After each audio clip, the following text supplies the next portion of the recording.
కేవలం 39 సెకండ్లలో 2 భారీ భూకంపాలు, వెనుజులలో వేలాది భవనాలు నేలమట్టం, వేలాది కుటుంబాలు క్షణాల్లో చెల్లాచెదురయ్యాయి.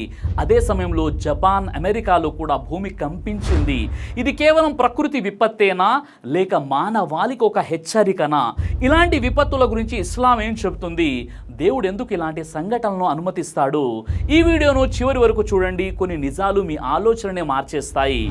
ఎవ్వరూ ఊహించని విధంగా కేవలం 39 సెకండ్ల వ్యవధిలో ఒకే ఒక ప్రాంతాన్ని 2 భారీ భూకంపాలు వణికిస్తే అది ఎలా ఉంటుంది? వినడానికే చాలా భయంకరంగా ఉంది కదా. సరిగ్గా ఇలాంటి వినాశనమే వెనుజులా దేశంలో జరిగింది. దాదాపు 125 సంవత్సరాల కాలంలో ఆ దేశం ఎన్నడూ చూడని అత్యంత ఘోరమైన జంట భూకంపాలు అక్కడి ప్రజల జీవితాలను తలకిందులు చేసేశాయి.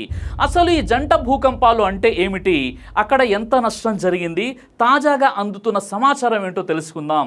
2026 జూన్ 24వ తేదీ సాయంత్రం సరిగ్గా 6 గంటల సమయంలో ఇది జరిగింది.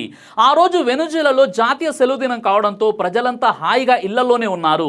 సరిగ్గా సాయంత్రం 6 గంటల 4 నిమిషాలకు మొదటి భూకంపం రిక్టర్ స్కేలుపై 7.2 తీవ్రతతో వచ్చింది.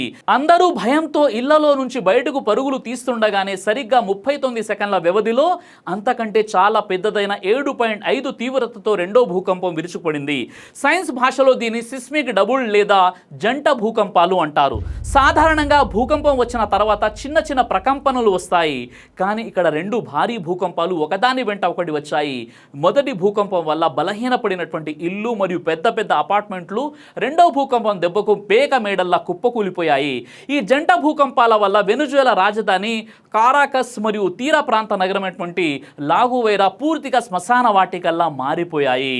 కారాకాస్లోని సంపన్న ప్రాంతాలైనటువంటి చావో, అల్టిమిరాలో పెద్ద పెద్ద భవనాలు నేలమట్టమయ్యాయి. అక్కడ ఉన్న ప్రసిద్ధ రెసిడెన్షియాస్ ఓబెలిస్కో భవనం కుప్పకూలిపోయి వందలాది మంది శిథిలాల కింద చిక్కుకుపోయారు. ఇక లాగువైరాలో ఉన్న అతిపెద్ద ఓగో చావేజ్ హౌసింగ్ కాంప్లెక్స్ పూర్తిగా మట్టిలో కలిసిపోయింది. వందలాది కుటుంబాలు సజీవ సమాధి అయ్యాయి.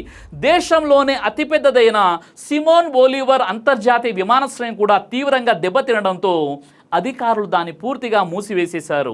మిత్రులారా, ఇప్పుడు అందుతున్న అత్యంత తాజా సమాచారం ప్రకారం వెనుజులాలో పరిస్థితి చాలా ఆందోళనకరంగా ఉంది. ఈ విధ్వంసం నుండి కోలుకోక ముందే శనివారం జూన్ 27న వెనుజులా తీరంలో రిక్టర్ స్కేలుపై 4.9 తీవ్రతతో మరో కొత్త భూకంపం వచ్చింది. ఇది చిన్నదే అయినప్పటికీ ఇప్పటికే బలహీనపడిన భవనాలు ఎక్కడ కూలిపోతాయో అని జనాలు రోడ్లపైనే రాత్రంతా గడుపుతున్నారు. తాజా లెక్కల ప్రకారం ఇప్పటి వరకు కనీసం 1450 మంది చనిపోయారు. అలాగే దాదాపు 50,000 మందికి పైగా ఇంకా కనిపించకుండా పోయారు. రెస్క్యూ ఆపరేషన్లపై కొత్త నిబంధనల ప్రకారం సహాయక చర్యలు జరుగుతున్న లాగువైరా ప్రాంతానికి సాధారణ ప్రజలు, వాలంటీర్లు భారీగా రావడంతో ట్రాఫిక్ జామ్ అయి రెస్క్యూ పనులకు ఆటంకం కలిగింది. అందువల్ల ప్రభుత్వం అత్యవసర అనుమతి పర్మిట్ ఉంటేనే ఆ ప్రాంతంలోకి వెళ్లేలా కఠినమైన ఆంక్షలు విధించింది. వెనుజులాపై ఉన్న పాత రాజకీయ ఆంక్షలను సడలిస్తూ అమెరికా దేశం దాదాపు $150 మిలియన్ తక్షణ సహాయాన్ని ప్రకటించింది. అలాగే మెక్సికో, ఎల్ సాల్వడార్ దేశాల నుండి వచ్చిన ప్రత్యేక రెస్క్యూ టీమ్స్ అధునాతన హీట్ స్కానర్లు, శిక్షణ పొందిన కుక్కల సహాయంతో శిథిలాల కింద ఉన్న ప్రాణాలను కాపాడడానికి రాత్రింబగలు శ్రమిస్తున్నారు. అయితే ఈ క్రమంలో ఇక్కడ ఒక వింతైన విషయం జరిగింది. ఇదే సమయంలో జపాన్ తీరంలో 7.2 తీవ్రతతో, అలాగే అమెరికాలోని నార్థెన్ కాలిఫోర్నియాలోని 5.6 తీవ్రతతో భూకంపాలు వచ్చాయి. దీనివల్ల ప్రపంచవ్యాప్తంగా ఏదో పెద్ద విపత్తు రాబోతుందని సోషల్ మీడియాలో పుకార్లు పుట్టుకొచ్చాయి. కానీ భూగర్భ శాస్త్రవేత్తలు దీనిని కొట్టిపారేశారు.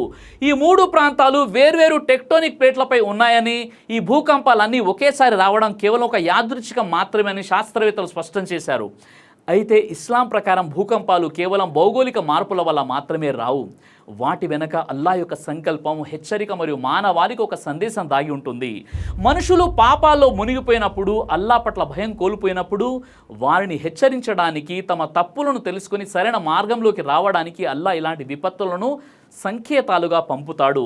పవిత్ర ఖురాన్ ప్రకారం, మరియు మేము కేవలం హెచ్చరించడానికే మా సూచనలను పంపుతాము. సూరే అల్ ఇస్రా 17:59.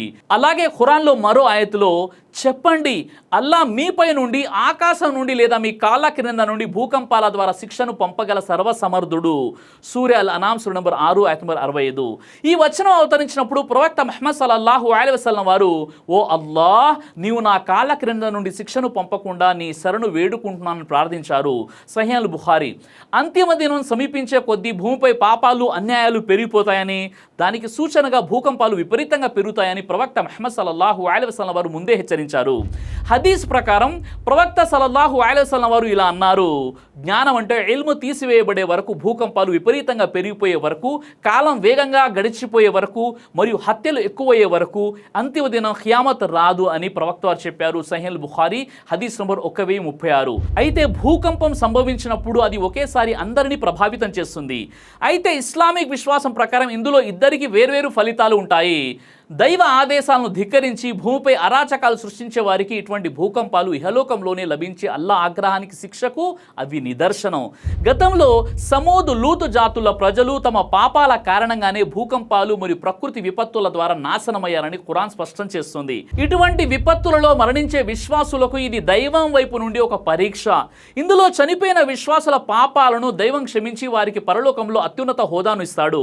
ప్రవక్త ముహమ్మద్ సల్లల్లాహు అలైహి వసల్లం ఇలా అన్నారు: అమరవీరులు, షహీదులు 5 రకాలు. అందులో ఒకరు శిథిలాల క్రింద పడి భవనాలు కూలిపోవడం వల్ల చనిపోయిన వారు అని చెప్పారు.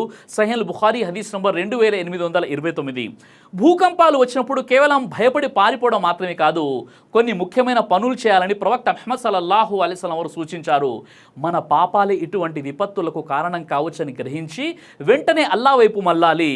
గతాన్ని తలుచుకొని పశ్చాత్తాపపడాలి, ఇస్తిగ్ఫార్ చేయాలి. దానం చేయడం వల్ల అల్లా యొక్క కోపం చల్లారుతుందని ఇస్లాం చెబుతుంది. పూర్వకాలంలో ఖలీఫా ఉమర్ బిన్ అబ్దుల్ అజీజ్ తన గవర్నర్లకు లేఖలు రాస్తూ భూకంపాలు సంభవించినప్పుడు ప్రజలందరినీ దాన ధర్మాలు చేయమని ఆదేశించడని రాసేవారు.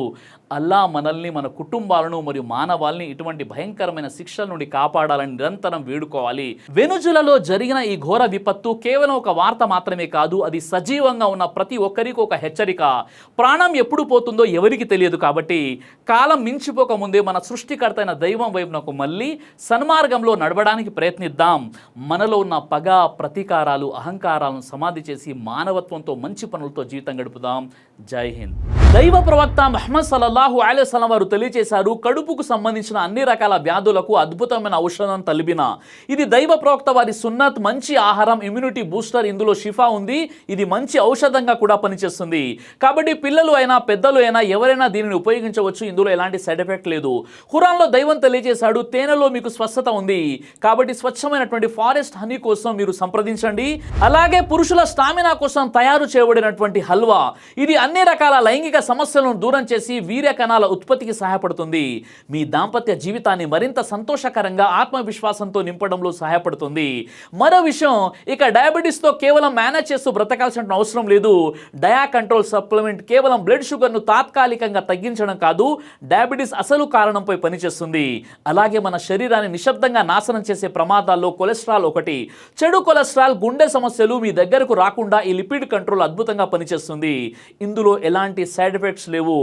ఇది కంప్లీట్గా హెర్బల్ ప్రొడక్ట్స్. కాబట్టి స్క్రీన్ పై కనిపిస్తున్నటువంటి నంబర్కి ఫోన్ చేసి ఆర్డర్ చేసుకోవచ్చు. కొరియర్ ఫెసిలిటీ కూడా అందుబాటులో ఉంది.